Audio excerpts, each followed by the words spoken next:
Di video pertama ini kita akan belajar Hello World menggunakan Golang tapi versi web.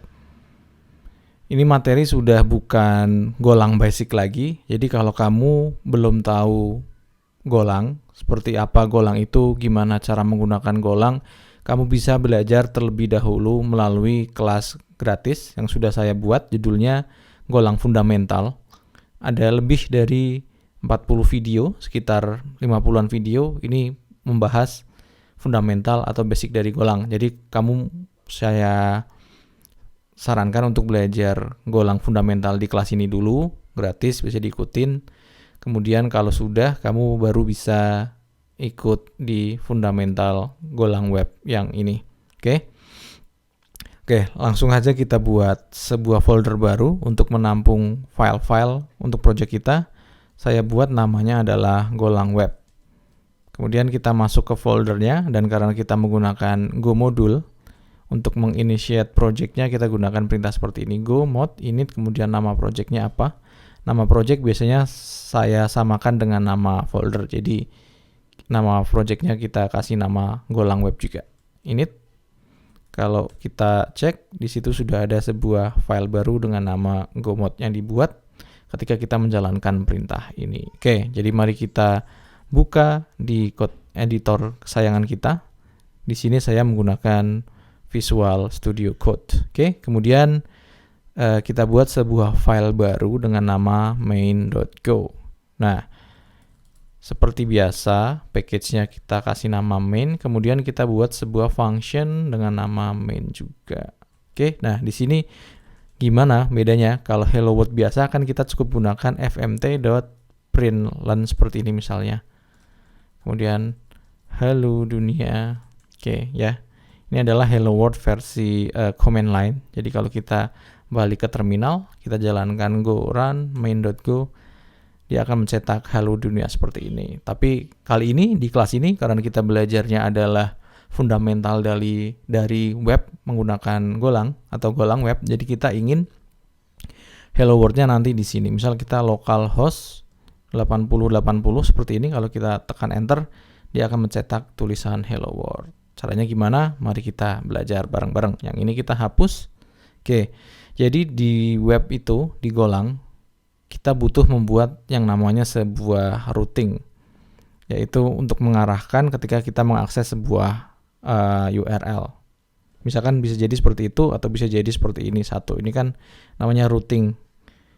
Si satu ini kalau URL-nya satu perlu kita arahkan kemana. Bisa lagi kalau URL-nya 2 mau kita arahkan kemana, atau tampilannya biasanya berubah gitu kan. Nah, itu di Golang kita gunakan yang namanya serve MOOCs atau MOOC saja. Jadi kita buat namanya MOOCs.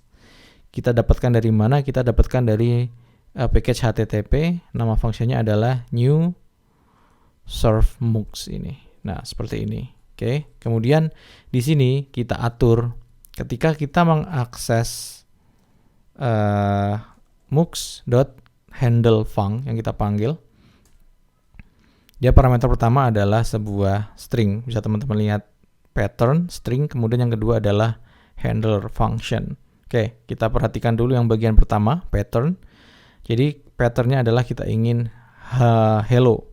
Ini artinya apa? Ini artinya kalau URL yang diakses adalah hello seperti ini, maka yang dipanggil adalah bagian yang ini. Oke, kemudian parameter yang kedua adalah sebuah function. Bisa teman-teman lihat function dengan bentuk parameter pertama response writer, kemudian parameter yang kedua adalah pointer dari request. Nah, ini gimana? Ini berarti kita buat sebuah function di luar function main, namanya terserah. Misal kita kasih nama hello handler seperti ini. Handler. Nah, namanya nggak penting untuk saat ini, tapi yang penting adalah parameternya. Karena handle func ini dia butuh parameternya adalah function yang pertama. Parameternya adalah http.writer, response writer. Ini ya. Kemudian yang kedua, parameternya adalah pointer dari http.request seperti ini. Kemudian di dalamnya kita buat body dari functionnya, yaitu kita panggil si response writer re.write. Dia parameternya berupa byte.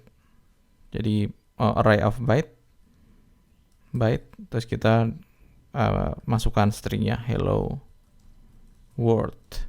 Saya sedang belajar Golang web. Nah, seperti ini. Kemudian baru di sini di handle func bisa kita passing parameter kedua, yaitu si function hello handler ini. Nah, jadi kalau teman-teman lihat handle func parameter kedua adalah function juga, makanya hello handler ini kita passing di parameter yang kedua. Kemudian mari kita bikin log untuk tahu kalau jalan starting web on port 8080 misalnya, kan kita akan jalankan di port 8080. Kemudian untuk menjalankan servernya kita bisa panggil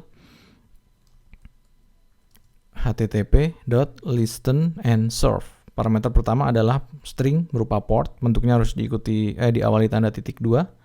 Kita pasang di port 8080. Kemudian parameter kedua adalah si mux-nya tadi yang kita buat. Nah, seperti ini. Kemudian barangkali ada error, kita pakai log.fatal error. Seperti ini ya. Oke. Jadi mari kita jalankan go run main.go. Nah, starting web on port 8080. Ini artinya yang ini berhasil dijalankan dan nggak ada error. Karena kalau ada error, baris 16 ini akan langsung dieksekusi. Jadi mari kita buka localhost 8080 hello, tekan enter. Nah, di situ sudah muncul hello world. Saya sedang belajar Golang.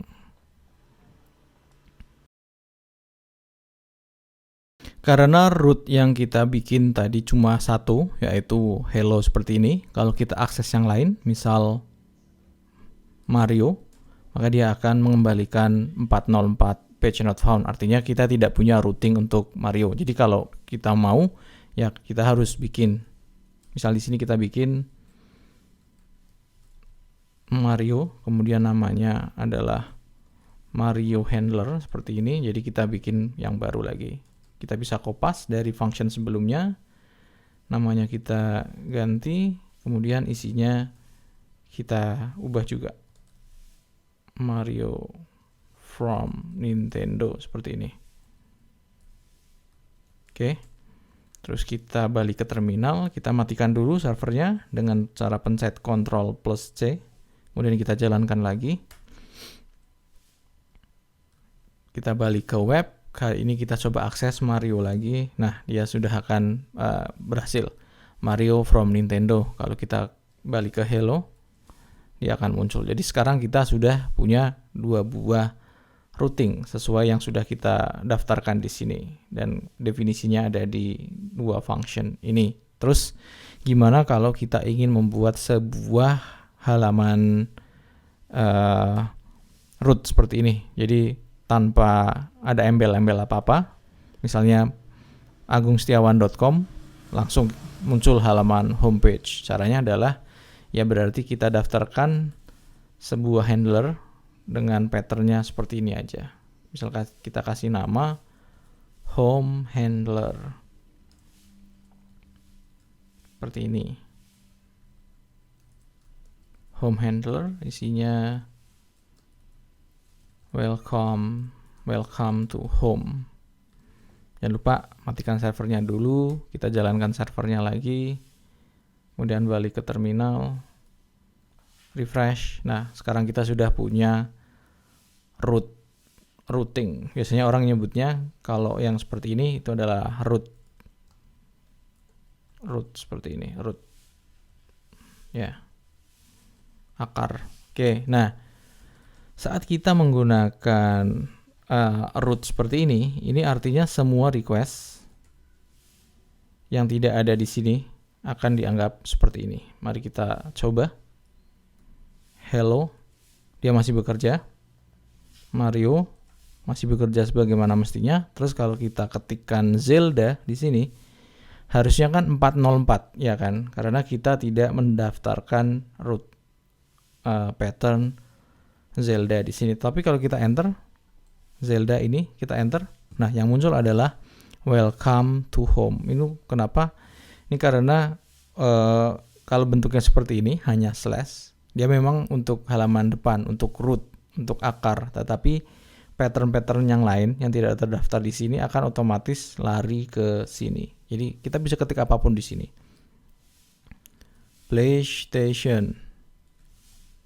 Nah, dia tetap akan muncul welcome to home. PlayStation 5 rilisnya kapan? Dia tetap akan ke welcome to home. Jadi gimana caranya kalau ada routing yang nggak kita kenal seperti ini, dia akan lari ke 404 not found. Caranya adalah di dalam handler, home handler ini yang menangani routing, perlu kita buat sebuah aturan spesifik, yaitu kita manfaatkan request if r.url.path. Artinya kalau path-nya tidak sama dengan empty string kan berarti ini nggak empty string. Kalau seperti ini empty string. Jadi kalau root-nya tidak empty string, maka kita balikan http.notfound. Nah, seperti ini. Mari kita coba. Welcome to home masih berjalan normal. Hello masih bisa. Mario masih bisa. Sekarang kalau kita pakai routing yang asal Zelda, nah, ups. Dia masih ke sini. Kenapa? Karena perlu kita return. Artinya kalau masuk ke sini, ya udah, jangan lanjut ke bawah. Karena kalau lanjut ke bawah dia akan muncul welcome to home lagi. Selain itu ada satu hal lagi yang perlu kita koreksi, yaitu path-nya yang benar adalah tidak sama dengan slash. Seperti ini. Itu artinya sebenarnya kalau kita cuma mengetik seperti ini, dia akan di-match dengan tanda garis miring ini. Oke, jadi mari kita restart servernya. Kita jalankan lagi.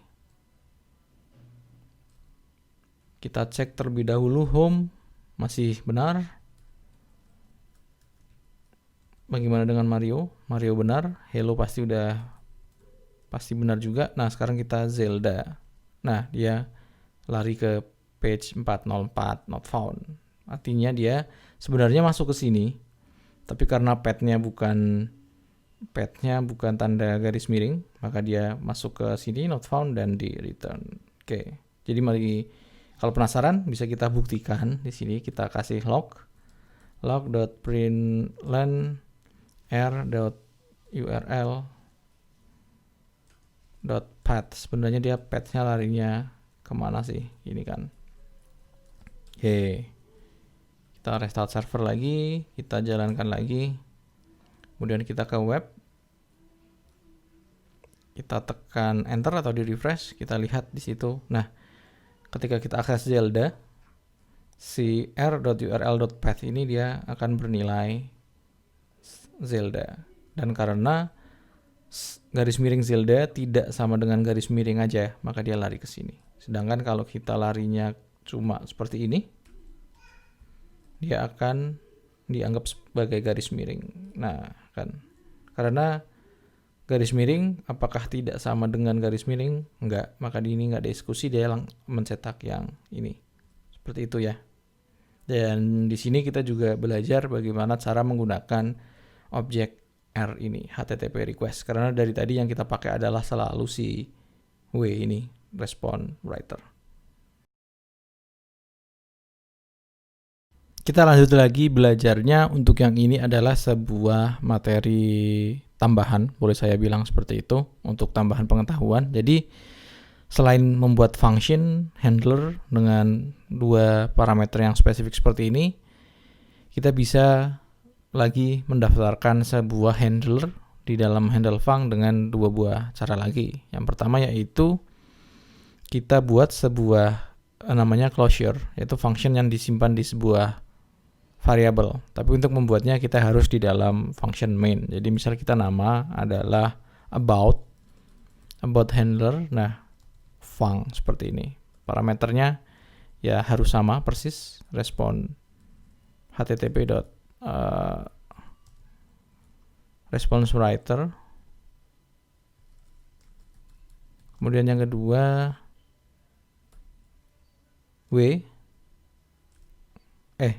request r http.request seperti ini. Nah, di dalamnya kita pakai aja yang sama, w.write array of byte, kita about page seperti ini. Untuk mendaftarkannya juga sama, about, cuma yang beda adalah pendefinisian dari si handlernya. Kalau yang tadi kita bikin function di luar function main, sedangkan yang ini bentuknya adalah function, tetapi di dalam function main, dan functionnya itu nggak punya nama, tapi dia disimpan di sebuah variabel dengan nama about handler. Mari kita coba apakah cara seperti ini bisa. Goran spasi main.go. Kita coba about. Ya, ternyata bisa. Cara yang lain seperti ini. Kemudian ada lagi cara selanjutnya, yaitu kita langsung buat functionnya di dalam parameter yang kedua ini. Max handle func profile. Kita langsung buat sebuah function tanpa nama. Makanya biasanya disebut anonymous function karena functionnya nggak punya nama. Parameternya sama. Yang pertama adalah HTTP response writer, kemudian yang kedua adalah pointer dari HTTP request. Seperti ini. Nah, di dalamnya ini ya kita w.write. Apa yang mau kita write? Bebas karena masih belajar fundamental. Kita coba aja misal ya sesuai nama halamannya, profile. Seperti ini. Kita matikan server, kita jalankan lagi, terus kita balik ke browser. Kita cek apakah halaman profile berhasil didaftarkan, routingnya ya berhasil didaftarkan. Oke. Jadi dari ketiga cara ini, mana yang lebih sering dipakai? Tentu saja adalah cara yang pertama. Kita buat sebuah function tersendiri, functionnya punya nama, kemudian di saat mendaftarkan kita pakai dipanggil functionnya functionnya itu namanya kita taruh di sini. Oke, about handler ini bisa dipakai, tapi saya rasa jarang dipakai. Untuk yang function ini juga bisa jadi dipakai sih, tapi saya lebih suka function yang seperti ini. Dia lebih jelas, lebih tegas.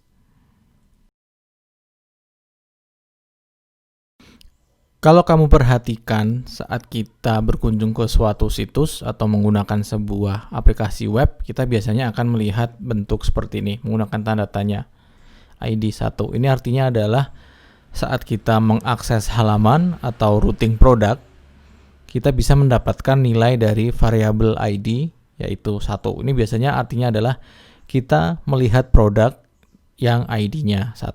Kalau seperti ini berarti kita melihat produk yang mana produknya itu di database punya ID, kolom ID yang nilainya 5. Nah, di Golang bagaimana caranya mengambil nilai ID ini 5, kemudian kita olah di dalamnya, kita tampilkan karena kita belum punya database. Oke, gimana caranya? Mari kita belajar bareng.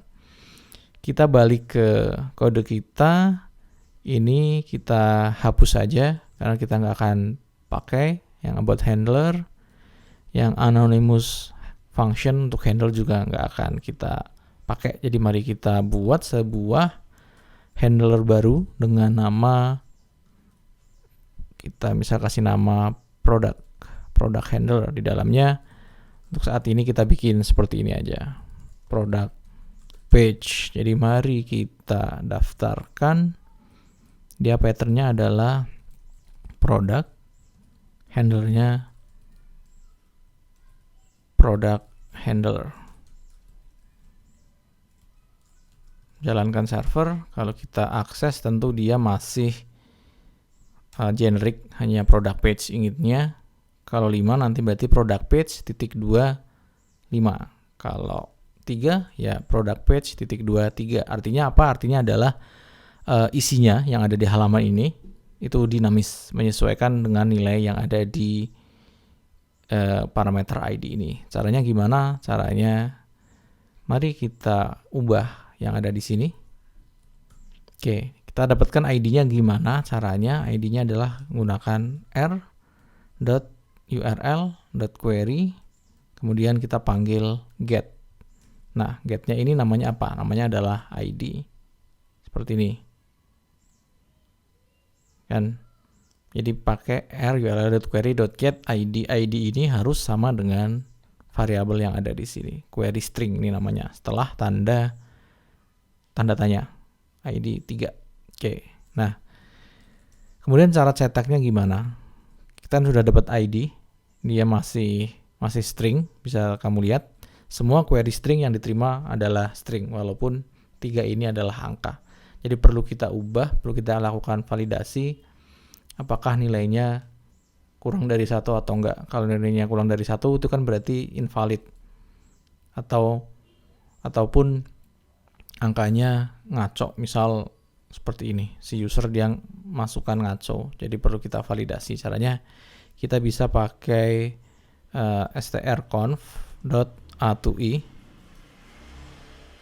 A2i dia bisa kamu lihat parameternya string, balikannya integer dan error. Artinya dia akan mengkonversi sebuah string menjadi integer. A2i ID dia balikannya adalah angka. ID number dan error seperti ini. Nah, kita cek if error tidak sama dengan nil atau ID number kurang dari 1. Kita ngapain? Kita balikin aja HTTP not found dan jangan lupa di return seperti ini. Oke, itu yang pertama. Kita ubah dulu jadi kita tangkap walaupun angka tapi dia masih string angkanya. Kemudian kita konversi menjadi integer, kemudian kita lakukan validasi. Kalau ada error, ya balikin not found, atau kalau angkanya itu kurang dari 1. Jadi mari kita coba terlebih dahulu yang ini sebelum kita bagaimana caranya menampilkan ID-nya. Nah, not found kenapa? Karena polo ini bukan angka. Kalau 1, product page. 2, product page. Kalau kita -1, dia akan not found lagi. 0 pun dia akan not found. Oke. Itu artinya kita sudah berhasil di sini. Sudah bisa menangkap ID-nya. Sekarang tinggal bagaimana caranya menampilkan angkanya itu di sini, di halaman ini. Kalau kita pakai product page ini kita nggak bisa karena dia untuk pakai w.write itu byte ini nggak bisa. Jadi kita pakai metode lain untuk menulis respons, yaitu menggunakan fmt.fprintf. Kalau kamu lihat, dia parameter pertamanya adalah writer. Jadi kita bisa pakai writer si w ini. Terus parameter selanjutnya adalah format string, kemudian parameter ketiganya adalah interface. Interface ini berarti artinya dia bisa objek apapun. Jadi mari kita pakai parameter pertamanya adalah write. Parameternya adalah string. Kita ingin formatnya adalah product page .2 angkanya kan. Nah, kita pakai formatnya untuk angka atau integer. Simbolnya adalah %d. Kemudian parameter yang ketiga adalah kita ingin mengganti si angka %d ini dengan angka sesungguhnya, yaitu ID number tadi. Yang ini kita hapus. Nah, seperti ini. Ini artinya angka %d ini akan digantikan posisinya oleh nilai variabel ID 6 ini. Oke, kita jalankan server. Balik ke browser. Masih not found karena 0, kita 1. Nah, bisa kamu lihat product page 1, product page 90, ya ketika aja semaunya dia akan muncul di situ. Seperti itu ya, cara untuk menangkap query string. Nah, mungkin kalau kamu sudah belajar framework seperti Ruby on Rails ataupun Laravel, biasanya kalau kita ingin melihat detail sebuah produk untuk kasus ini, yang mana ID-nya 1001, biasanya bentuk path-nya atau URL-nya nggak seperti ini, tetapi seperti ini, produk_1001. Ini artinya kita akan melihat atau mengambil produk dari database yang ID-nya 1001. Nah, sayangnya di Golang, kalau kita menggunakan fitur bawaannya Golang, routing yang seperti itu nggak disupport. Jadi kalau kita mau, kita harus menggunakan, kalau nggak mau repot gitu ya, kita bisa menggunakan library yang ada, misalnya Gin, itu bisa. Itu nanti mungkin akan kita bahas, tapi kita lebih fokus di fitur-fitur Golang Web bawaan dari Golang itu sendiri.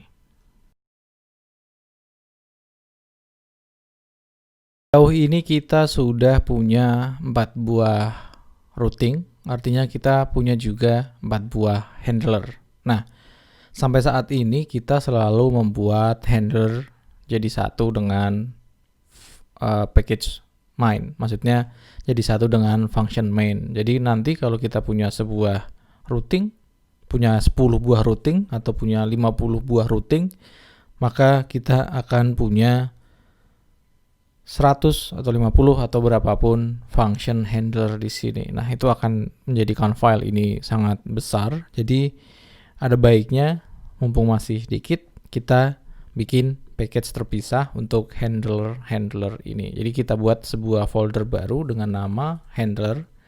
Kemudian di dalamnya kita bikin sebuah file dengan nama handler juga, handler.go. Package-nya adalah main. Kemudian package-nya adalah handler seperti ini.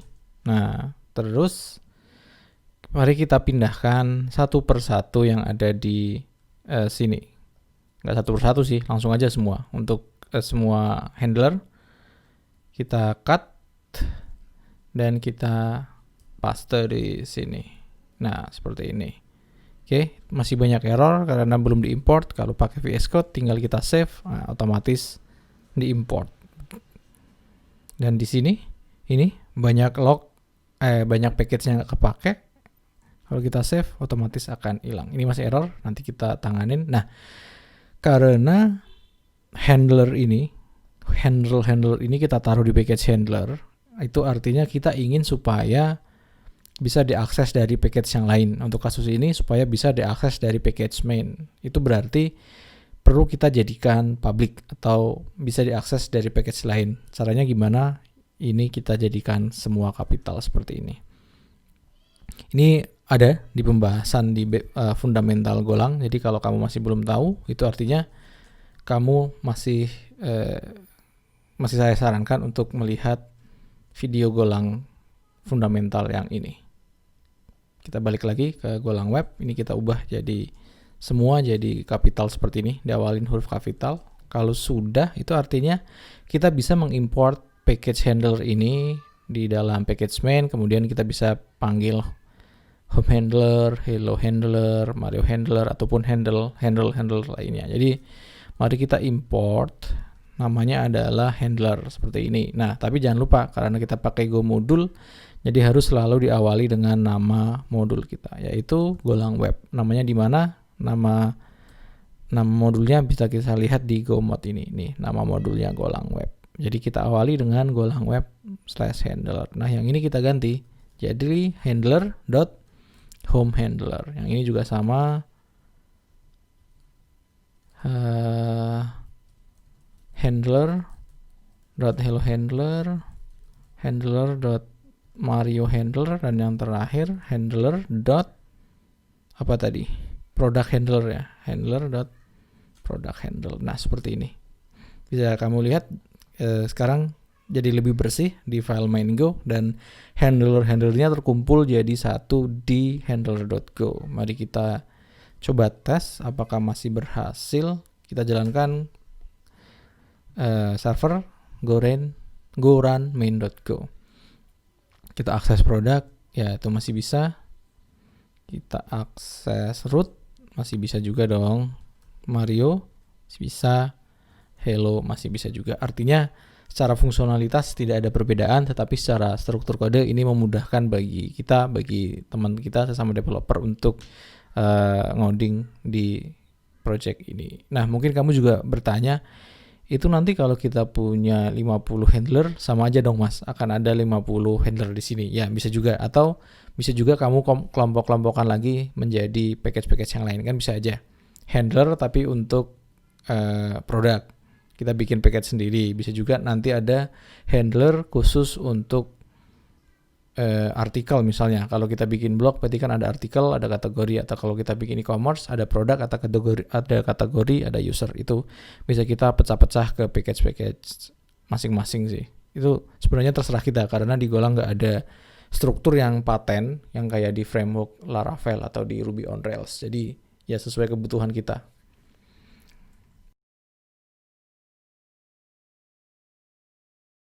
Meskipun aplikasi Golang Web kita sudah berhasil kita akses melalui web browser seperti ini, tetapi sebenarnya ini bukan file HTML. Kalau kita klik kanan, kemudian view page source, bisa dilihat bahwa ini adalah plain text, bukan teks HTML. Jadi, mari di video ini kita belajar bagaimana cara merender file HTML supaya ditampilkan di browser ketika kita mengakses aplikasi kita. Oke, jadi pertama kita siapkan dahulu sebuah folder dengan nama views di paling luar. Views ini gunanya untuk menampung file-file HTML yang kita buat. Kemudian di dalam file views kita buat sebuah file dengan nama index.html seperti ini. Di dalamnya kita bikin template HTML standar dulu, HTML5 ya. Nah, untuk title bisa kita bikin Golang Web seperti ini aja dulu. Untuk body kita bikin div dengan nama teks, kemudian isinya kita buat halo, saya sedang belajar Golang Web. Nah, seperti ini aja. Oke. Kemudian walaupun kita sudah punya sebuah file HTML, tetapi kita masih belum punya cara untuk menampilkannya. Atau dalam kata lain, berarti kita harus membuat handler atau bisa menggunakan handler yang sudah ada. Contohnya home handler ini, supaya alih-alih dia cuma menampilkan plain text welcome to home, tapi dia menampilkan HTML index.html ini. Caranya gimana? Caranya adalah kita pakai package yang namanya template. Yang ini kita hapus ya, hapus satu komen, hapus aja. Kita pakai package namanya template.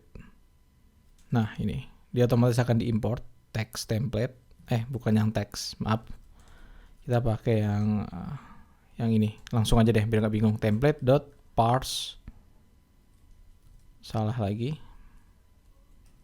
Kita hapus dulu karena template ada dua ya, text template sama HTML template kalau nggak salah. Template, nah text template bisa kamu lihat, dan juga ada HTML template. Kita pakai HTML template. Nah, HTML template dot parse files. Dia balikannya pointer dari template dan juga error. Parse files dia files string. String ini berarti string ke arah index HTML ini. Jadi bisa kita pakai seperti ini, pakai bantuan package path.join. Yang akan di-join adalah nama foldernya, views, kemudian nama filenya, index.html. Nah, jangan lupa balikannya adalah template. Kita ketik aja tmpl dan error. Kalau ada error kita ngapain? If error tidak sama dengan nil. Ini error handling di Golang seperti ini kan ya. Artinya ada error. Kalau ada error berarti kita bikin error. HTTP error. Yang pertama writer, yang kedua error string. Bisa kita pakai seperti ini, error.error. Kemudian ketiga adalah HTTP status. HTTP status kita pakai HTTP status internal server error aja seperti ini. Kemudian jangan lupa di return. Nah, tapi kalau ada error seperti ini, ya ada error seperti ini, nanti errornya itu akan dimunculkan sih, karena kamu lihat di sini parameter kedua adalah errornya. Jadi Mari kita coba tampilkan. Pakai dulu aja way.write seperti ini. Byte home. Ini TMPL untuk sementara nggak kita pakai. Jadi seperti ini. Nah, ini apa yang terjadi? Dia tetap akan mencetak home. Ya. Tapi kita mau buat ini supaya menghasilkan error. Gimana caranya? Mari kita coba bagaimana kalau X-nya ada 2. Ini artinya filenya ini sebenarnya nggak ada kan. Jadi harusnya sih error. Saya belum pernah coba, jadi mari kita coba bareng. Kita pergi ke index. Nah, di situ ada error kan. Errornya dimunculkan di sini. Open views index HTML, no such file or directory. Artinya file index yang X-nya 2 ini nggak ketemu. Kan? Dia error.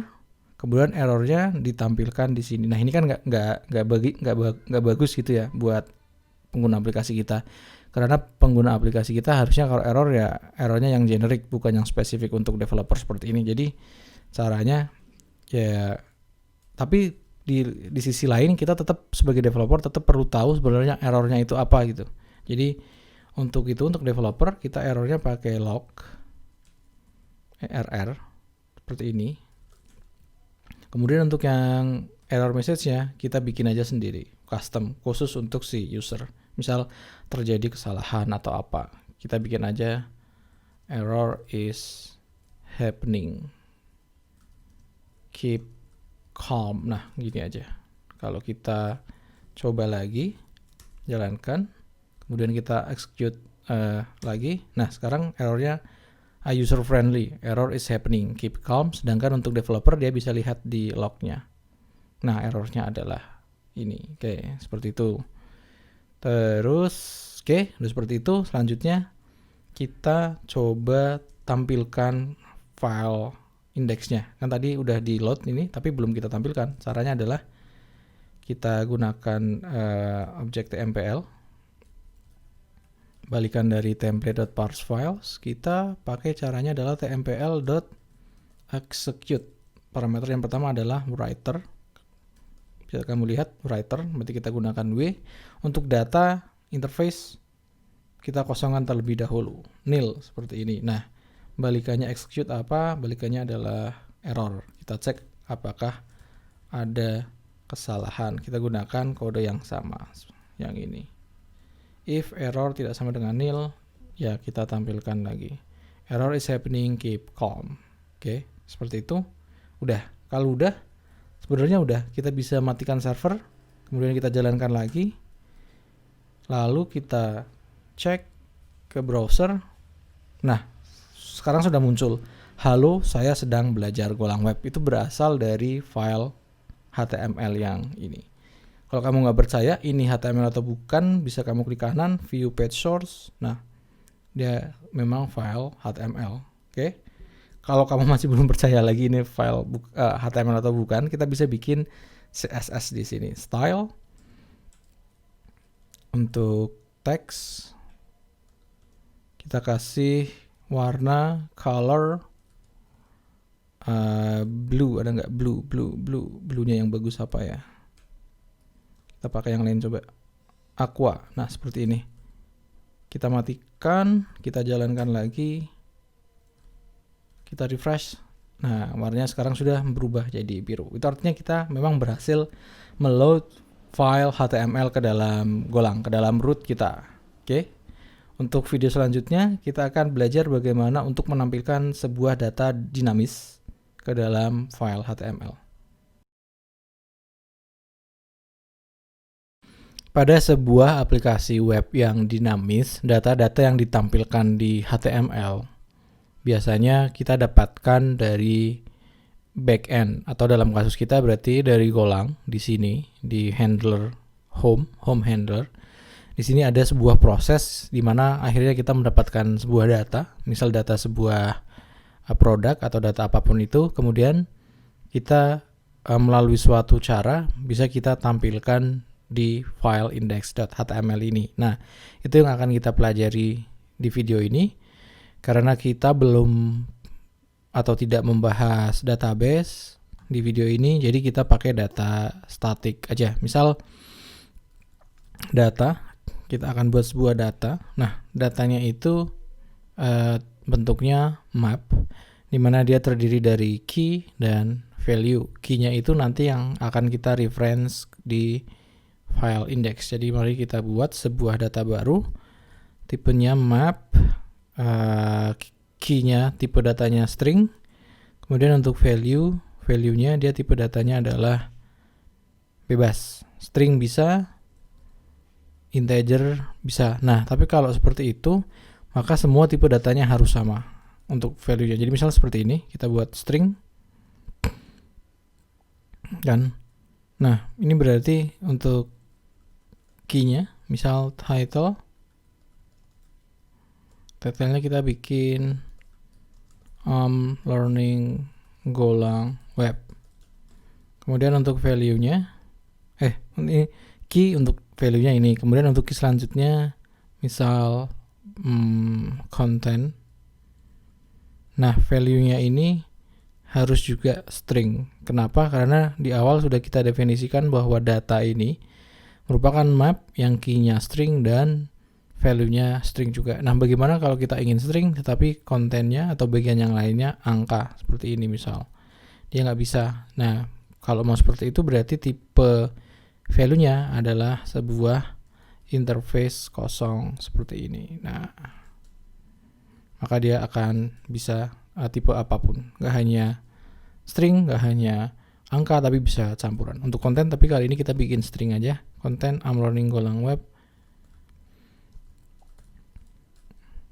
I'm learning Golang web with Agung Setiawan misalnya seperti ini. Oke. Nah, terus kemudian di sini di execute tadi kan masih nil di parameter kedua karena kita memang tidak mempassing suatu nilai atau suatu data. Karena sekarang kita sudah punya, jadi bisa kita masukkan seperti ini, data. Oke. Nah, disinilah peran penting dari penggunaan key-nya. Key-nya yaitu title dan content. Kalau kita ingin menampilkan di sini, yang kita jadikan acuan adalah key-nya ini, title dan content. Caranya adalah kita gunakan tanda seperti ini. Titik dua, titik namanya apa? Content. Kemudian untuk title, di sini juga kita bisa ubah titik dua, tanda kurung kurawal buka 2 kali. Jangan lupa ditutup, terus yang ini kan namanya title tadi. Nah, seperti ini. Kita matikan servernya, kita jalankan lagi servernya, kita ke sini. Ini judulnya Golang web. Kalau kita refresh, error. Kenapa error? Function title not defined. Mari kita cek lagi programnya kenapa. Ternyata kita memberikan spasi. Harusnya tidak ada spasi di antara titik dan nama variabelnya. Kita jalankan lagi. Go run main.go. Kemudian kita refresh. Nah, sekarang judulnya I'm learning Golang web. Title-nya di sini. Dan kontennya adalah I'm learning Golang web with Agung Setiawan. Saya sudah membuat sebuah file dengan nama product.html. Ya, bentuk HTML-nya cukup mirip dengan yang index. Cuma bedanya title-nya saya buat static product di sini, sedangkan index dia masih menggunakan title dari handler. Untuk index sekarang kita buat aja home sama-sama static seperti ini. Nah, jadi sekarang bagian dinamisnya hanya ada di content. Oke. Keduanya mirip, hanya beda di title dan kontennya sedikit berbeda. Kemudian product handler ini juga saya ubah, yang tadinya pakai fmt.fprintf sekarang dia menampilkan views product.html dengan datanya berupa ID num. ID num ini kita dapatkan dari query string ID ini. Jadi kalau 8 ya dia akan 8, kalau kita 9 dia juga akan 9. Oke. Nah, di video ini kita akan belajar tentang layout HTML. Jadi kalau kamu lihat di sini kedua buah file ini sebenarnya sama kan. Secara struktur sama, cuma beda di bagian sininya aja. Di bagian ini, bagian dalam body. Kita anggap untuk title-nya kita anggap sama aja. Jadi nggak ada perbedaan. Kita fokus di bagian sini. Nah, hal seperti ini akan berulang. Jadi misalnya kalau kita di layout-nya, kita bikin layout, kemudian kita bikin header. Header, kita kasih tulisan aja header ada di sini. Kemudian kita buat lagi footer. Footer ada di sini. Nah, sekarang kalau kita punya 2 halaman, ini kita masih baru punya 2 halaman yang ada HTML-nya. Jadi kalau kita jalankan produk, dia ada header dan ada footernya. Tapi kalau kita ke halaman home, dia nggak ada. Nah, itulah repotnya kalau kita nggak pakai layout. Jadi kalau kita mau ngubah layout, kalau kita nggak pakai sistem layout, jadi kita punya layout tapi nggak pakai sistem layout, jadi kita harus ngubah satu persatu. Misal di sini kita nambah header, nambah footer, maka di index juga harus ditambah biar tampilannya seragam antara satu aplikasi atau satu website. Nah, di sini kita akan belajar bagaimana cara kita cuma bikin satu layout, tapi bisa dipakai untuk beberapa views. Oke. Nah, caranya adalah berarti kita bikin sebuah layout di dalam folder views. Kita bikin namanya layout.html seperti ini. Kemudian isinya kita buat cukup mirip yang ada di sini ya, yang ada di produk seperti ini. Kita copy, kemudian kita pindahkan ke layout.html. Nah, untuk produk header nggak perlu lagi, footer juga nggak perlu lagi. Nah, seperti ini. Nah, layout. Jadi kalau kita mengakses home atau product handler, jadi nanti otomatis akan view-nya akan dimasukkan ke sini. Nah, caranya gimana? Caranya berarti kita harus mendefinisikan terlebih dahulu. Ini define, kita akan definisikan layout.html ini sebagai namanya layout seperti ini. Kemudian bagian bawahnya jangan lupa ditutup menggunakan n seperti itu. Nah, kemudian di bagian sini ini kan akan dinamis. Kalau produk ya berarti product.html, kalau index ya berarti index.html. Oleh karena itu kita kasih nama yang general aja di bagian sini, teks ini, di bagian body lebih tepatnya di sini. Jadi kita hapus, kemudian kita ubah menggunakan seperti ini. Template, nama templatenya apa? Kita kasih aja nama templatenya main dan jangan lupa tanda titik seperti ini. Ini artinya kalau ada template dengan nama main, maka akan di-load di tengah-tengah sini. Jadi header dan footernya akan otomatis ada. Oke, jadi mari kita ubah. Dimulai dari index terlebih dahulu. Berarti index kita nggak butuh lagi body kan, karena sudah ada di layout. Ini juga udah nggak butuh karena sudah ada di layoutnya. Jadi kita cuma bikin seperti ini. Nah, tapi perlu kita kasih nama. Namanya apa? Ya sesuai tadi, main. Jadi nanti si main ini akan ditempel di dalam sini. Kita kasih nama main, jangan lupa dikasih kurung tutup n. Oke. Begitu juga untuk yang produk. Jangan lupa dikasih nama main juga.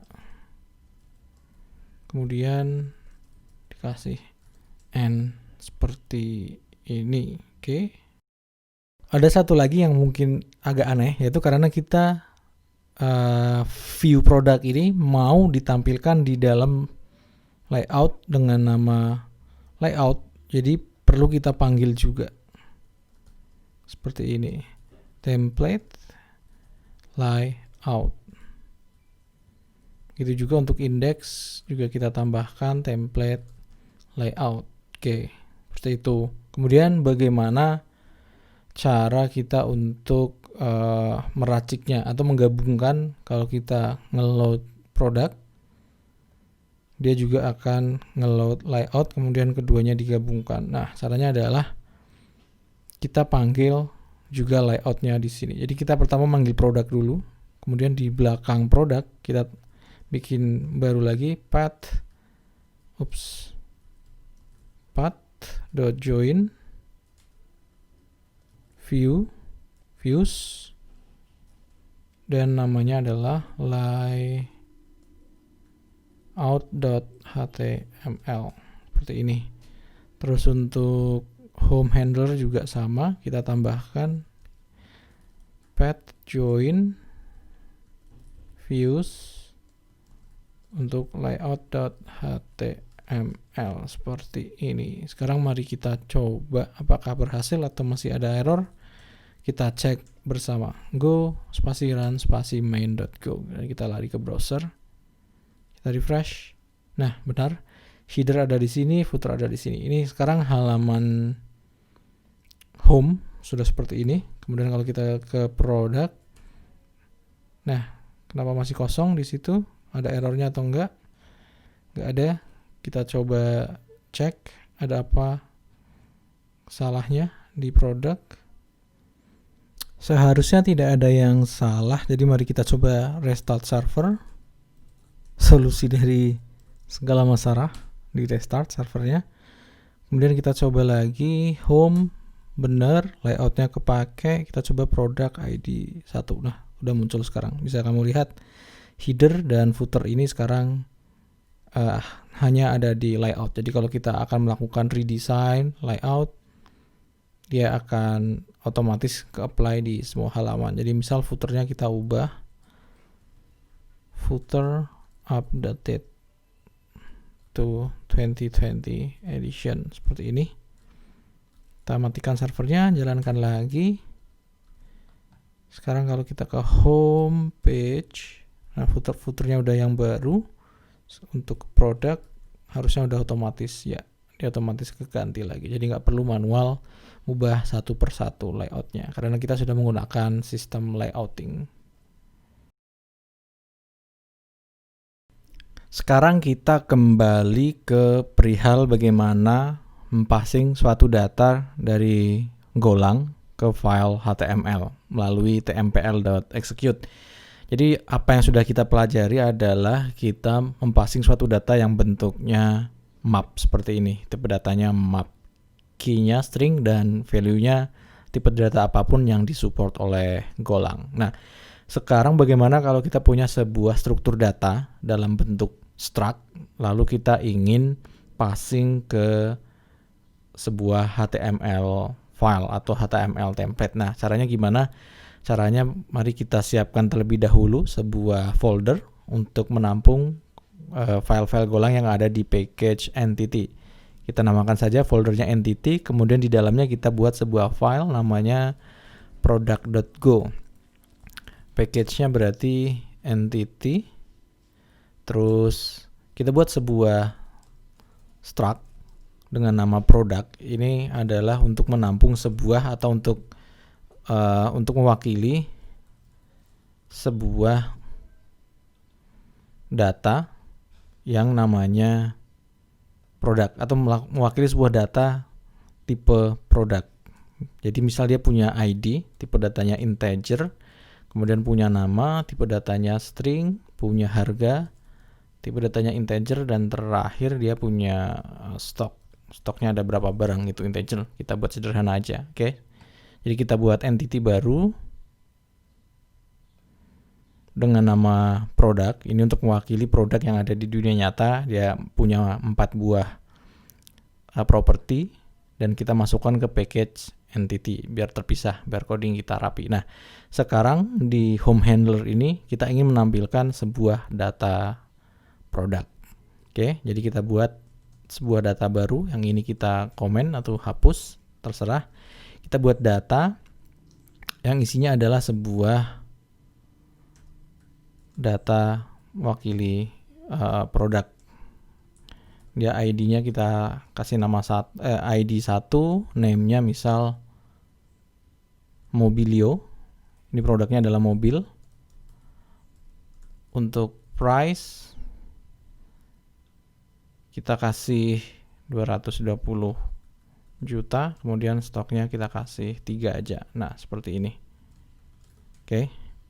Stok pakai bahasa Inggris. Nah, seperti ini. Oke. Nah, untuk mempassingnya sama, bisa kita masukkan ke parameter kedua dari execute ini, data. Nah, kemudian cara mengaksesnya yang beda. Kalau tadinya kita mengaksesnya di template index.html pakai konten, di mana konten ini adalah key dari sebuah map. Sedangkan kalau yang kita passing adalah sebuah struct data, struct dari produk, maka di template kita bisa langsung mengakses keempat properti yang dimiliki oleh struct produk ini. Jadi di dalamnya kita bisa akses seperti ini. ID. Kemudian kita bikin lagi name, produk punya ID, punya name, punya price, dan terakhir dia punya sebuah stock. Oke, seperti ini. Terus mari kita coba jalankan server dan kita cek di browser. Ini kita refresh. Nah, dia muncul ID-nya 1, namanya Mobilio, harganya 220 juta dan stoknya 3. Oke. Jadi seperti itu. Kita bisa juga mempassing sebuah data struct ataupun slice of struct, nanti akan saya jelaskan juga. Jadi slice of struct ini adalah kumpulan dari sebuah struct. Jadi data produknya ada banyak, sedangkan kalau ini data produknya ada 1. Jadi nggak harus map seperti ini, bisa tipe data apa aja. Tapi kalau misalnya struct yang kita passing ke sini, berarti saat mengakses di HTML-nya kita bisa langsung akses nama propertinya atau nama field-nya. Di sebuah aplikasi web atau e-commerce, biasanya selain ada halaman yang khusus untuk menampilkan detail suatu produk atau hanya menampilkan satu produk, ini contohnya adalah detail produk karena dia hanya menampilkan data dari satu produk. Ada juga halaman yang digunakan untuk menampilkan data banyak produk atau istilahnya list of product. Nah, di sini di video ini kita akan belajar bagaimana cara menampilkan kumpulan dari produk. Berarti karena produk adalah struct, berarti kumpulan dari struct. Nah, kalau di Golang, kumpulan atau datanya yang jumlahnya lebih dari 1 biasanya menggunakan slice. Jadi mari kita buat. Jadi alih-alih datanya entity produk 1 seperti ini, kita pakai seperti ini. Ini slice. Ini berarti slice of product. Artinya data produknya ada banyak, di sini ada 3 ya. Selain Mobilio sudah saya tambahkan Expander dan Pajero Sport. Untuk passingnya sama. Nah, sekarang bagaimana untuk di view-nya? Di view-nya karena sekarang kita sudah pakai struct. Udah pakai slice, itu artinya datanya ada banyak. Jadi bisa kita looping. Untuk looping kita bisa menggunakan seperti ini, range. Nah, yang mau di range itu apa? Yang mau di range adalah titik. Karena yang dipassing adalah slice. Jadi data yang di sini berarti data itu apa? Data adalah titik kalau di sini, ya kan? Karena dia nggak punya field lain.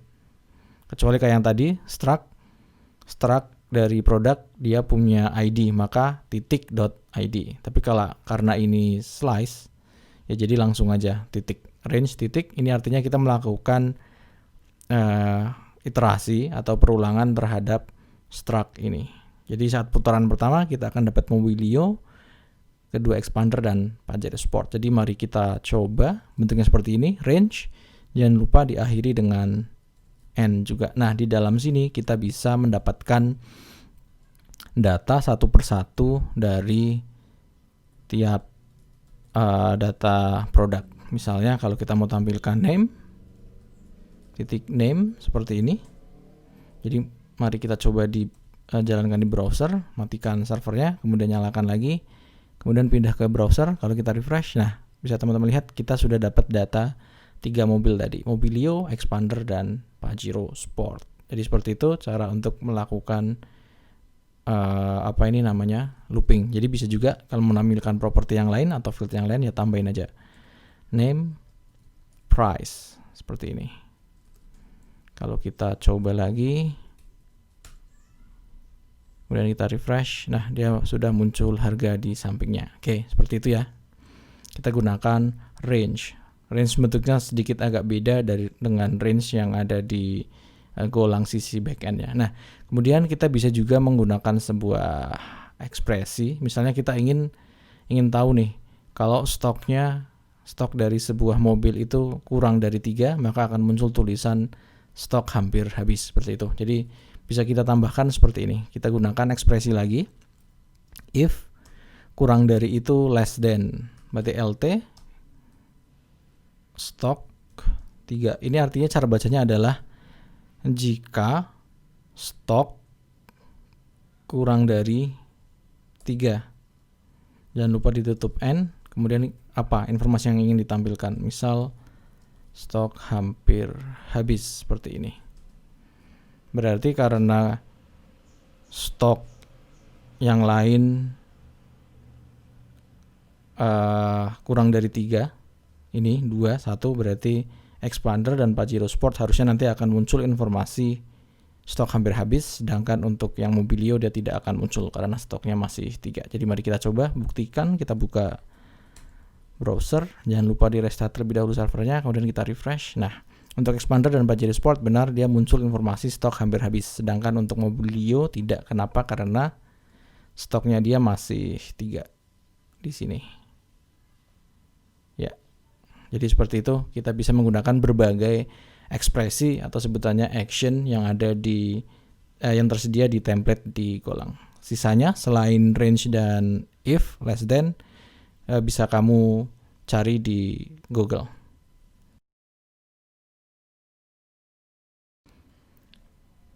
Di video terakhir kita sudah belajar bagaimana untuk menampilkan status dari stok dari suatu mobil, dari suatu produk dengan menggunakan if yang kita tulis langsung di template. Nah, sebenarnya ada cara yang lebih bagus, yaitu kita membuat fungsi stoknya ini di struct-nya. Jadi kita buat sebuah function, func, dia dimiliki oleh produk.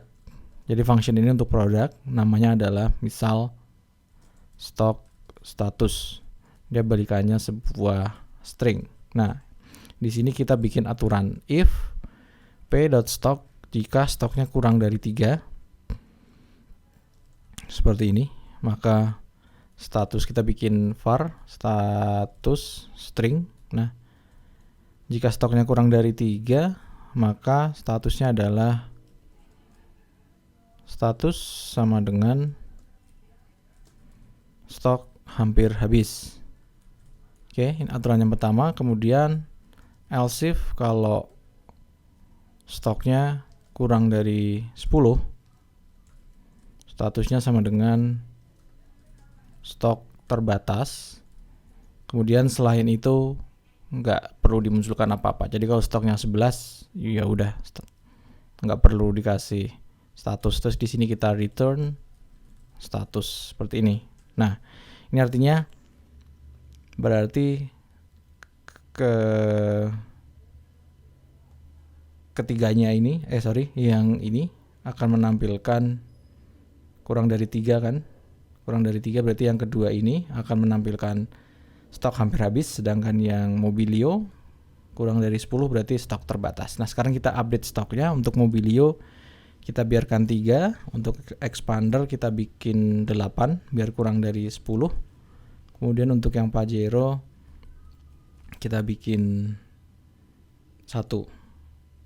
Kita bikin 1 ya. Dia biar muncul kondisi yang kurang dari 3. Untuk kondisi yang kurang dari 10 Expander. Untuk Mobilio kita stoknya bikin banyak biar dia nggak muncul apa-apa. Kita bikin 11 saja. Nah, seperti ini.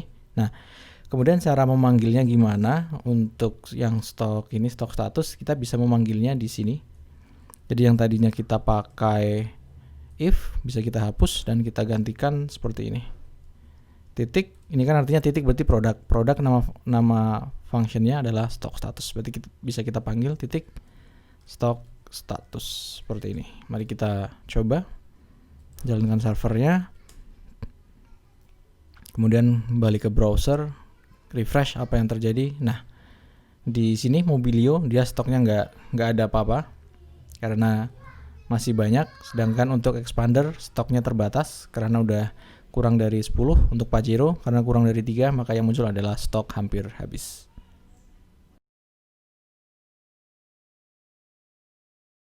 Aplikasi web yang serius, CSS-nya nggak terletak di sini, tapi diletakkan di sebuah file .css tersendiri.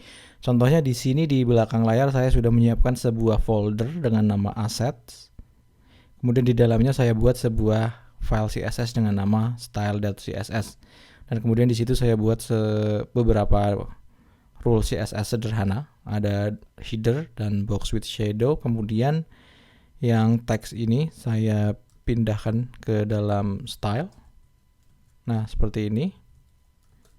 Jadi di layout sudah tidak ada lagi sebuah definisi CSS. Oke. Nah, di video ini kita akan belajar bagaimana cara menampilkan atau mengeload sebuah static file ke dalam aplikasi web kita. Static file itu biasanya CSS, JavaScript, dan image. Untuk kasus ini saya gunakan contoh CSS karena pada dasarnya untuk gambar dan JS sama. Kalau CSS sudah bisa di load, itu artinya untuk file yang lain JS dan image itu juga akan sama caranya. Oke. Jadi kita sudah punya style CSS. Ini nanti kita gunakan untuk nge-style index terutama. Dan di index sudah saya buat kelasnya, sudah saya edit. Tadinya text, kita tambahkan box with shadow. Itu mengacu ke style yang ini, box with shadow. Oke. Sekarang bagaimana cara kita mengeload folder assets ini? Jadi nanti file-file yang ada di dalam folder assets bisa kita akses. Nah, caranya adalah kita gunakan yang namanya file server di Golang. Jadi kita buat variabel namanya file server, kemudian kita gunakan http.fileserver seperti ini. Nah, caranya gimana? Cara untuk mengeloadnya adalah kita ingin mengeload folder assets kan. Berarti kita gunakan http.dir. Nah, foldernya apa? Foldernya adalah assets. Jadi kita gunakan seperti ini, assets. Oke. Nah, ini kita baru kasarannya ngeload foldernya. Terus untuk mengaksesnya gimana? Untuk aksesnya berarti kita bikin semacam routing, tapi nggak pakai handle func. Yang kita pakai adalah handle.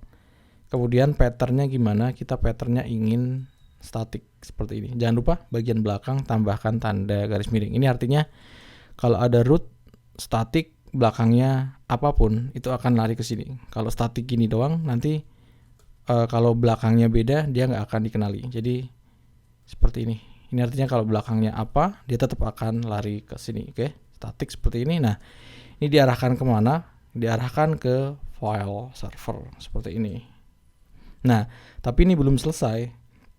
Ini artinya seperti ini. Kalau ada request ke misal localhost 80 static /style.css. Ini dia artinya akan diarahkan ke folder assets, /static/ akan diarahkan ke dalam folder assets, tapi nggak gini sih. Maksudnya udah otomatis di dalam folder assets. Anggapannya static ini di folder assets style.css seperti ini. Nah, padahal struktur folder ini anggaplah sudah ada di dalam folder assets ya. Nah, padahal di dalam folder assets kita tidak ada folder static, langsung file style.css. Nah, jadi perlu kita tambahkan seperti ini jadinya.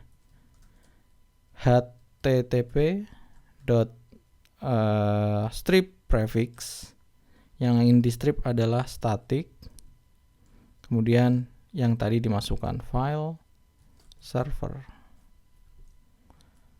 Nah, seperti ini. Ini artinya kalau ada rute atau ada routing seperti ini, dia nggak lagi di dalam, dia diarahkan ke folder assets, tapi nggak lagi melalui folder static. Berarti langsung seperti ini. Nah, langsung mengarah ke file style CSS. Jadi dia langsung ketemu di sini. Oke, seperti itu. Mari kita coba jalankan server. Go spasi run spasi main.go. Nah, kemudian kita buka browser, kita coba cek localhost /static.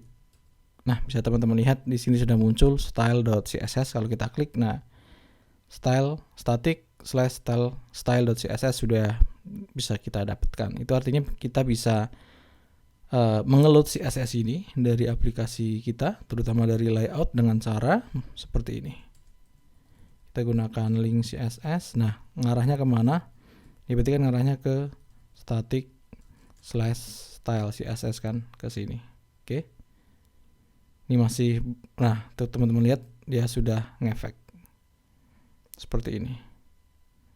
Ini setelah kita mengeload link rel style sheet di sini. Ini artinya kita ngeload style CSS yang ada di dalam folder assets. Seperti itu. Itulah cara untuk mengeload static assets atau static file di web yang kita bangun menggunakan bahasa Go.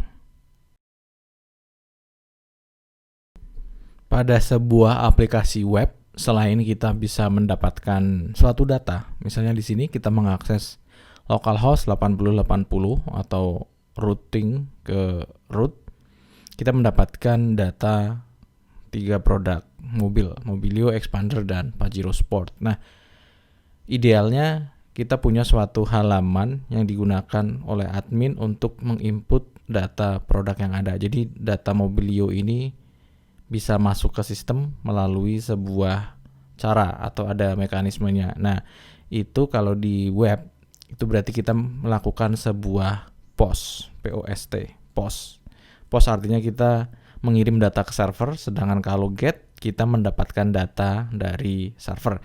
Dari apa yang sudah kita pelajari, yang kita lakukan adalah selalu GET data, yaitu kita mengambil data dari server kemudian ditampilkan di tampilan web seperti ini. Nah, di video ini kita akan belajar fundamental dari POST, yaitu mengirim data ke server, atau untuk saat ini kita hanya akan belajar perbedaan bagaimana cara membuat routing untuk POST. Untuk mengirim datanya sendiri akan saya contohkan di video selanjutnya setelah yang ini. Oke. Jadi balik ke editor, kemudian kita bikin handler baru. Misal kita kasih nama func post get gitu ya, atau get post get aja.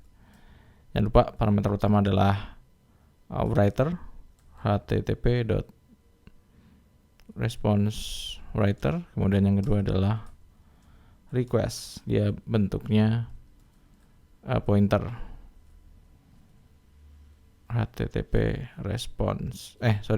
request, http request. Nah, seperti ini. Oke. Nah, di sini kita punya objek request R, ya kan? Karena kita sebagai pengguna aplikasi melalui browser kita mengirimkan suatu data atau juga mengirimkan suatu request. Get itu juga sebenarnya ngirim request tapi nggak ngirim data kita. Oke, nah dari request ini kita bisa tahu tipe request apa yang kita kirim. Si server kita bisa tahu. Jadi kita bisa tahu r.method. Nah, di sini dia balikannya string. Jadi dia bisa get, bisa juga post, atau bisa juga yang lain. Oke. Nah, kalau get ya seperti yang biasa kita lakukan, dia ngambil data, mengembalikan data ke user, sedangkan kalau post biasanya untuk ngirim data. Jadi mari kita buat supaya si post get ini dia bisa menerima keduanya sekaligus, baik post maupun get. Caranya adalah perlu kita deteksi terlebih dahulu HTTP methods-nya itu apa. Ya. Apakah post atau get. Caranya berarti seperti ini. Kita bikin sebuah variabel untuk gampang dipahami, r.method. Nah, r.method ini akan sesuai nilainya, bisa get, bisa juga post, tergantung dari cara kita mengirimkan request ke server. Setelah itu, respons yang kita berikan ke user bisa kita tentukan sesuai dengan metodenya. Jadi kita bisa gunakan switch method. Nah, kondisi yang pertama adalah untuk jika dia metodenya adalah get. Nah, saat get apa yang kita lakukan? Yang kita lakukan adalah kita tulis saja write right, kita balikan ke user, ini adalah get seperti ini. Oke, sedangkan kalau ternyata metodenya adalah post, berarti kita tulis ini adalah post, gitu aja. Untuk saat ini kita cukup belajar seperti ini dulu. Artinya kita bisa membedakan mana yang get, mana yang post dari suatu routing. Oke. Nah, kalau ternyata bukan get, bukan juga post, karena HTTP method itu ada yang lain selain get dan post, misalnya adalah put. Default selain itu berarti kita balikan HTTP error aja. HTTP.error, errornya error is happening, keep calm. Kemudian statusnya adalah status bad request. Kita cari apakah ada status. Ini bad request. Jadi bad request artinya kesalahan ada di user.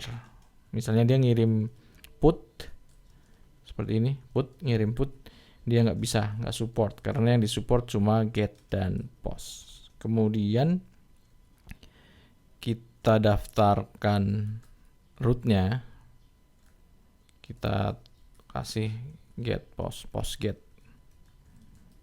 seperti ini. Handle-nya namanya adalah apa tadi, handler postget. Harusnya huruf kapital ya, karena harus diekspor di package yang lain, postget. Nah seperti ini. Oke, mari kita ke server, ke command line, restart servernya, terus kita buka browser. Kalau di browser postget, nah dia akan dapat ini adalah get. Nah bagaimana cara mengirim post? Mengirim post kita harus menggunakan yang namanya HTTP form, tapi itu belum akan kita pelajari di sini. Jadi kita bisa menggunakan Postman. Nah di sini Postman, kita bisa akses ke sini, masukkan URL-nya, kemudian tekan send. Dia akan mendapatkan balikan ini adalah get, statusnya 200. Oke. Kemudian kita ganti HTTP methodnya. Kamu bisa lihat di sini ada banyak sekali HTTP method yang disupport. Bisa kita gunakan post untuk membuktikan bahwa balikannya sesuai, yaitu post di bagian ini. Tekan send. Nah, bisa kamu lihat balikannya post. Jadi walaupun sama routingnya sama, tetapi kalau HTTP methodnya berbeda, perlakuannya akan berbeda. Ada di sini ya kode untuk menghandle perbedaannya. Kemudian untuk yang default ini, itu artinya kalau user mengirim request selain get dan post. Misalnya put, kalau kita send, nah dia error is happening, kemudian statusnya adalah 400 bad request. Berarti kesalahan ada pada si user, bukan pada server. Oke, seperti itu. Di video setelah ini kita akan lanjut membuat HTTP form. Jadi kita bisa mengirimkan data ke server melalui sebuah form yang ada di halaman HTML ini di web. Kemudian kita masukkan input, kita tekan tombol send ataupun tombol submit, kemudian kita akan belajar cara mengolah nilai-nilainya. Oke, materi video yang ini adalah lanjutan dari materi di video sebelumnya, di mana kita sudah belajar get dan post di web menggunakan Golang, di mana kita membuat routing dengan pattern atau pola postget. Nah, di video ini kita akan belajar bagaimana cara mengirim data ke server melalui sebuah form HTML. Jadi di sini sudah saya buat sebuah routing dengan pattern form yang akan dihandle oleh handler dengan nama functionnya form. Bisa kamu lihat seperti ini. Ini pada dasarnya sama seperti di pelajaran sebelumnya, di mana kita mengeload sebuah views dengan nama form.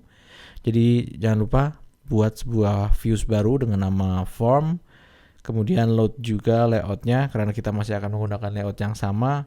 Untuk error handlingnya juga sama, cuma yang beda adalah di sini kita dikasih pengecekan apakah metodenya get selain metode get, maka dia akan mendapatkan error status bad request. Jadi artinya apa? Artinya adalah handler form ini hanya bisa menerima request berupa get. Oke. Untuk bentuk view-nya seperti apa? Bentuk view-nya seperti ini, formnya. Ya. Ini adalah HTTP form biasa. Kalau kamu sudah belajar fundamental dari HTML, saya rasa udah tahu. Terus actionnya kita larikan ke proses. Ini artinya nanti kita butuh membuat sebuah routing yang mengarah ke proses dengan metodenya post nih. Makanya di sini formnya digunakan post. Kemudian ada 2 buah field atau 2 buah text input yang perlu dimasukkan oleh user. Masing-masing punya name, namanya name. Yang kedua namanya adalah message. Kemudian placeholder-nya ya ini standar lah ya. Kalau dijalankan bentuknya akan seperti ini. Nah, jadi nanti si user bisa memasukkan nama Agung Setiawan, terus pesannya halo, lagi mampir nih gitu misal. Kemudian ada tombol di sini submit, kalau ditekan enter nanti akan pindah ke halaman proses, kemudian kita akan menampilkan tulisan yang ada di name maupun juga yang ada di pesan. Jadi mari kita tambahkan terlebih dahulu untuk buttonnya. Tadi kelupaan belum nambah box with shadow. Nah seperti ini. Input submit. Nah value-nya kita kasih kirim seperti ini. Nah nanti kalau ini dipencet, nih nama harus diisi dulu, Agung Setiawan, pesan saya ada di sini. Kalau kita klik kirim, nah dia sudah diproses ke routing proses tapi 404. Kenapa? Karena kita memang masih belum punya 404 routing. Masih belum punya routing yang mengalah ke proses. Jadi mari kita buat handle-nya terlebih dahulu. Func, kita namakan aja proses http.responsewriter. Biasakan untuk menulis seperti ini sendiri jadi biar cepat hafal. Request, kemudian nah di sini if method sama dengan post, karena kita hanya akan menerima post di sini. Post, kemudian jangan lupa return untuk kondisi ketika masuk ke sini, jadi nggak lanjut ke HTTP error ya. HTTP error kita kopas aja biar cepat. Nah seperti ini return. Nah ketika post ini kita bisa menerima data yang ada di user. Data yang dikirim form dengan cara seperti ini. r.parseForm. Nah ini perlu kita tangkap errornya seperti biasa di golang. Ini artinya parse form ini dia akan mengolah form yang ada di sini tadi, form.html, form yang ini, yang tampilannya adalah ini. Nah, kemudian setelah kita parse, kita cek terlebih dahulu ada error atau enggak. Kalau ada error, kita balikan error. Nah kalau enggak, bisa kita tampilkan seperti ini dulu untuk yang simple. w.write. Nah stringnya apa di sini? Kita bisa dapatkan name. Nama, maksudnya name adalah nama yang dikirim oleh si user, dan juga pesan message kita dapatkan seperti ini dengan cara r.form.get.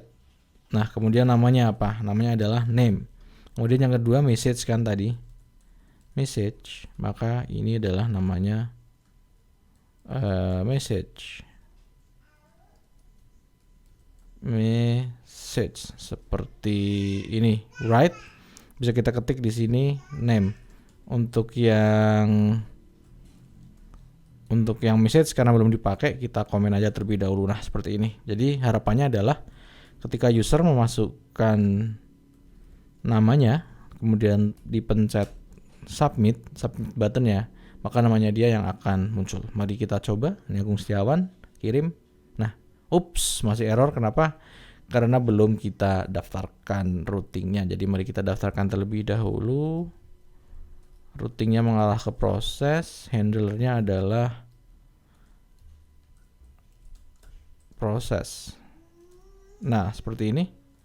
Balik ke server, matikan dulu, nyalakan lagi. Balik ke browser, kita coba refresh aja dulu. Oke. Masukkan nama Agung Setiawan, pesan saya di sini kita kirim. Nah, di situ muncul Agung Setiawan. Oke. Kalau kita ganti handlernya, yang kita tampilkan adalah message. Seperti ini. Message. Kemudian restart servernya. Kita balik Agung Setiawan, pesan saya di sini, maka yang muncul adalah pesan saya di sini. Oke, untuk video kali ini seperti itu dulu. Nanti kita akan lanjut di pelajaran setelah ini, yaitu kita akan membuat sebuah view. Kemudian kita tangkap name dan message-nya ini berbarengan dan kita passing untuk ditampilkan di sebuah halaman HTML. Di video ini kita akan melanjutkan pelajaran dari video sebelumnya, di mana kita sudah berhasil menangkap baik name maupun message yang dikirim oleh user melalui form HTML dengan nama yang sama, name dan message. Tapi responsnya baru berupa plain text yang kita kirim lewat w.write. Nah, di pelajaran yang ini kita akan menangkap baik name ataupun message, keduanya sekaligus, kemudian mempassingnya untuk menampilkannya dalam halaman HTML. Jadi mari kita buat sebuah file baru di dalam folder views dengan nama result.html. Kemudian untuk isinya kita masih pakai template yang sama, yaitu layout. Jadi kita tulis seperti ini, layout. Kemudian template ini ada di dalam main supaya ditampilkan. Tentu harusnya kamu masih ingat. Nah, terus kemudian di dalamnya kita bikin sebuah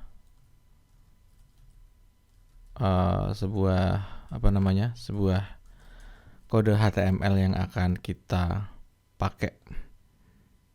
Oke, yang akan kita lakukan adalah kita akan menampilkan baik nama maupun message. Jadi keduanya. Jadi seperti ini. Nah, di sini kita bisa gunakan seperti yang sudah dipelajari di sebelumnya, yaitu kita bisa gunakan map untuk sebagai data yang menampung name dan message yang nanti bisa diakses di result.html ini. Jadi kita tulis key-nya adalah name, nilainya adalah name. Kemudian yang kedua key-nya message, nilainya adalah variabel message. Nah, seperti ini. Kemudian bisa kita passing di sini. Ini udah nggak perlu kan? Berarti kita bisa load template, tmpl, err, biasakan nulis manual, nanti akan ingat. Kalau udah ingat bolehlah di copy paste. Template.parsefiles, path.join, views, result.html. Jangan lupa sertakan juga layoutnya. html.join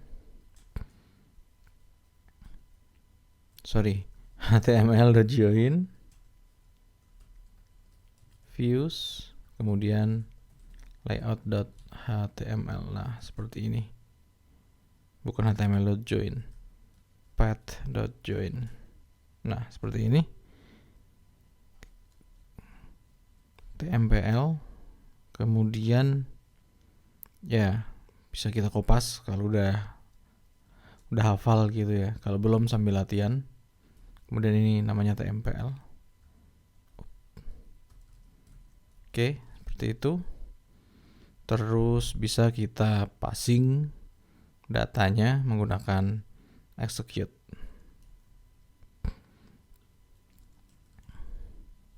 Nah, seperti ini. Kemudian jangan lupa datanya kita passing. Nah, seperti ini. Kalau udah jalankan servernya, atau kalau sudah jalan bisa dimatikan dulu kemudian dijalankan lagi. Sekarang kita coba buka formnya. Form, kemudian kita masukkan nama Agung Setiawan, pesan kamu. Pesan saya ada di sini. Kalau kita kirim, nah sebenarnya dia sudah menampilkan halaman result.html. Cuma di dalam sini belum kita tampilkan pesannya, jadi mari kita tampilkan. Mari kita buat sebuah div lagi dengan kelas yang sama, box with shadow. Ini yang pertama untuk menampilkan data nama, berarti .name. Kemudian yang kedua untuk menampilkan data message. Nah, seperti ini. Mari kita back. Sudah terisi datanya, kemudian kita kirim. Nah, sekarang sudah berhasil, datanya sudah berhasil diproses. Jadi prosesnya adalah data dikirim oleh user, kemudian diterima oleh server, atau dalam hal ini diterima si Golang. Kemudian dari Golang diproses dan ditampilkan kembali dalam bentuk halaman HTML. Jadi prosesnya dari form ini ditangkap handler ini, proses di sini diproses. Kali ini prosesnya sederhana, dia hanya ditangkap kemudian dimasukkan ke variabel data. Di kasus yang lain biasanya kalau berhubungan database berarti bisa kita simpan datanya ke database, tapi untuk database masih di luar pembahasan kita kali ini. Jadi intinya sebenarnya sama, ada input, kemudian ada input, ditangkap, diproses, dan kemudian hasilnya dibalikan ke user. Seperti itu. Ini untuk cara memproses data yang dikirim melalui form HTML.